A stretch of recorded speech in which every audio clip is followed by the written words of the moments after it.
You ask Tiger to solve. This deals with linear equations with one unknown.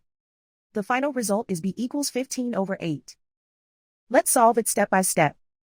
Simplify the expression. Group like terms. Simplify the arithmetic. Group all constants on the right side of the equation. Add 15 to both sides. Simplify the arithmetic.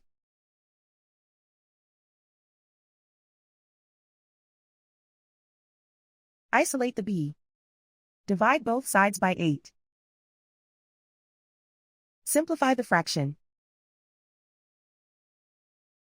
And so the final result is b equals 15/8.